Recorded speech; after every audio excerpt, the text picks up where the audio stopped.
विश्राम सदन में उन्होंने सहयोग के लिए मैं उनकी सराहना करता हूं। साथियों, भारत के कॉरपोरेट सेक्टर ने, प्राइवेट सेक्टर ने, सामाजिक संगठनों ने निरंतर देश की स्वास्थ्य सेवाओं को मजबूत करने में अपना योगदान दिया है। आयुष्मान भारत, पीएम जय भी इसका एक बेहतरीन उदाहरण है। इस योजना के तहत 2.25 करोड़ से अधिक मरीजों का मुफ्त इलाज हो चुका है और ये इलाज सरकारी के साथ ही प्राइवेट अस्पतालों में भी हुआ है। आयुष्मान योजना से जो देश के हजारों अस्पताल जुड़े हैं, उनमें से लगभग 10,000 प्राइवेट सेक्टर के ही हैं। साथियों, पब्लिक और प्राइवेट सेक्टर के बीच यही साझेदारी मेडिकल इंफ्रास्ट्रक्चर और मेडिकल एजुकेशन के अभूतपूर्व विस्तार में भी काम आ रही है।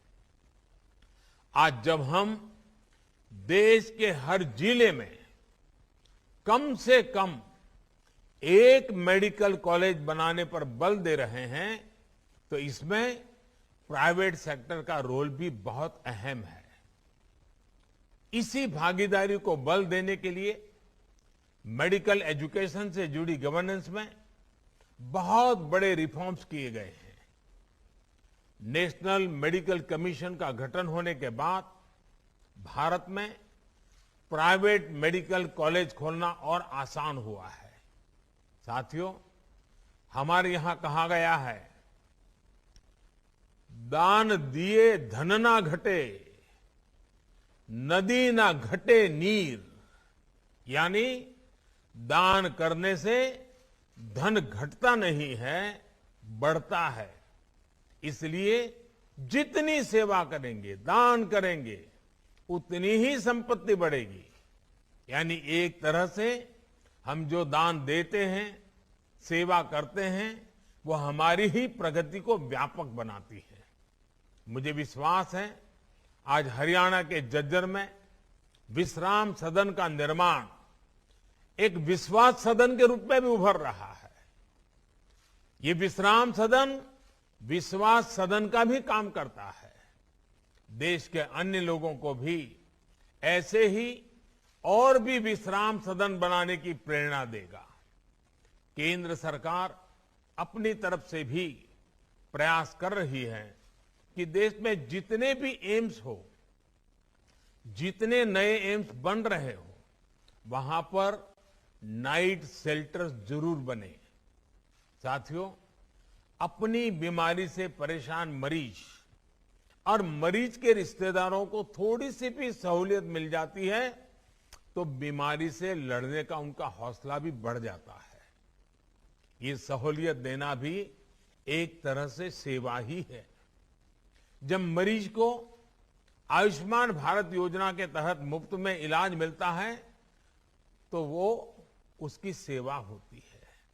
ये सेवा भाव ही है जिसकी वजह से हमारी सरकार ने कैंसर की लगभग 400 दवाओं की कीमतों को कम करने के लिए कदम उठाए। ये सेवा भाव ही है जिसकी वजह से गरीबों को जन औषधि केंद्रों से बहुत सस्ती, बहुत मामूली कीमत में दवाएं दी जा रही है। और मध्यम वर्ग के परिवार जिनके घर में कभी साल भर दवाइयां लेनी पड़ती हैं, ऐसे परिवारों को तो साल में 10, 12, 15 हजार रुपयों की बचत हो रही है।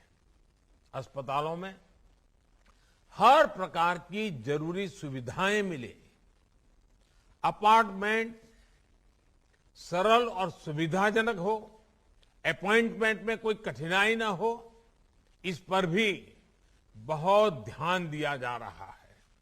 मुझे संतोष है कि आज भारत में इन्फोसिस फाउंडेशन जैसे अनेक संस्थान सेवा परमो धर्मः के इसी सेवा भाव से गरीबों की मदद कर रहे हैं, उनका जीवन आसान बना रहे हैं। और जैसा अभी सुधा जी ने बड़े विस्तार से पत्रम पुष्पम की बात कही और मैं समझता हूं सभी देशवासियों का ये कर्तव्य बनता है कि जीवन में जब भी जहां कोई न कोई पुष्प सेवा के भाव से समर्पित करने का अवसर मिले, हमने कभी भी इस अवसर को जाने नहीं देना चाहिए। साथियों, आजादी के इस अमृत काल में एक सशक्त हेल्थ केयर सिस्टम विकसित करने की दिशा में भारत तेजी से आगे बढ़ रहा है। गांव गांव तक फैले हेल्थ एंड वेलनेस सेंटर, ई संजीवनी द्वारा टेलीमेडिसिन की सुविधा, हेल्थ सेक्टर में ह्यूमन रिसोर्स डेवलपमेंट, नए मेडिकल संस्थानों का निर्माण, देश के कोने कोने में इससे जुड़ा काम चल रहा है। ये संकल्प निश्चित रूप से बहुत बड़ा है, लेकिन अगर समाज और सरकार की पूरी ताकत लगेगी तो हम लक्ष्य को बहुत जल्द ही हासिल कर पाएंगे। आपको ध्यान होगा, कुछ समय पहले एक इनोवेटिव पहल हुई थी, सेल्फ फॉर सोसाइटी। इससे जुड़कर हजारों संस्थान और लाखों लोग समाज के हित में अपना योगदान दे रहे हैं। भविष्य में हमें अपने प्रयासों को और संगठित तरीके से आगे बढ़ाना है, ज्यादा से ज्यादा लोगों को जोड़ना है, जागरूकता बढ़ानी है। आजादी के अमृत काल में एक हेल्दी और वेल्दी फ्यूचर के लिए हम सभी को मिलकर काम करते रहना होगा, और ये सबके प्रयास से ही होगा, समाज की सामूहिक शक्ति से ही होगा। मैं एक बार फिर सुधा जी, इन्फोसिस फाउंडेशन का आभार व्यक्त करते हुए मैं आज जब हरियाणा की धरती के लोगों से बात कर रहा हूं तो मैं जरूर कुछ और भी बात बताना चाहता हूं। मेरा सौभाग्य रहा है, मुझे हरियाणा से बहुत कुछ सीखने को मिला है। जीवन का एक लंबा कालखंड मुझे हरियाणा में काम करने का मौका मिला है। मैंने वहां बहुत सरकारों को निकट से देखा है। अनेक दशकों के बाद हरियाणा को मनोहर लाल जी खट्टर के नेतृत्व में शुद्ध रूप से ईमानदारी से काम करने वाली सरकार मिली है। एक ऐसी सरकार मिली है जो दिन रात हरियाणा के उज्जवल भविष्य के लिए सोचती है। मैं जानता हूं अभी मीडिया का ध्यान ऐसी रचनात्मक और सकारात्मक बातों तरफ कम गया है, लेकिन कभी न कभी जब हरियाणा का मूल्यांकन होगा तो पिछले 5 दशक में सबसे उत्तम काम करने वाली, इनोवेटिव काम करने वाली, दूर की सोच के काम करने वाली ये हरियाणा सरकार है। और मनोहर लाल जी को मैं सालों से जानता हूं, लेकिन मैं देख रहा हूं कि मुख्यमंत्री के रूप में उनकी प्रतिभा जिस प्रकार से निखर करके आई है, अनेक विविध कार्यक्रमों को जिस प्रकार से मनोयोग से वो करते रहते हैं, जिस प्रकार से वो इनोवेटिव कार्यक्रम करते हैं, कभी कभी तो भारत सरकार को भी लगता है कि हरियाणा का ये प्रयोग पूरे देश में लागू करना चाहिए, और ऐसे कुछ प्रयोग हमने किए भी हैं। और इसलिए आज जब मैं हरियाणा की धरती के पास खड़ा हूं, उनसे मैं बात कर रहा हूं, तो मैं जरूर कहूंगा कि मनोहर लाल जी के नेतृत्व में भारतीय जनता पार्टी की इस टीम ने जिस प्रकार से हरियाणा की सेवा की है और जो लंबी सोच के साथ जो नींव डाली है, वो हरियाणा के उज्जवल भविष्य की बहुत बड़ी ताकत बनने वाली है। मैं आज फिर मनोहर लाल जी को सार्वजनिक रूप से बहुत बहुत बधाई देता हूं, उनकी पूरी टीम को बहुत बहुत बधाई देता हूं, और आप सबका भी मैं हृदय से बहुत बहुत धन्यवाद करता हूं।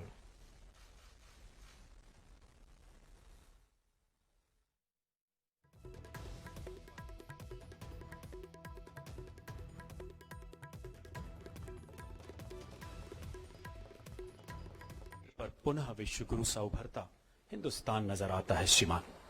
इन्फोसिस फाउंडेशन विश्राम सदन प्रतीक आपके सशक्त नेतृत्व का, मां भारती के सपूतों के सामूहिक पुरुषार्थ का।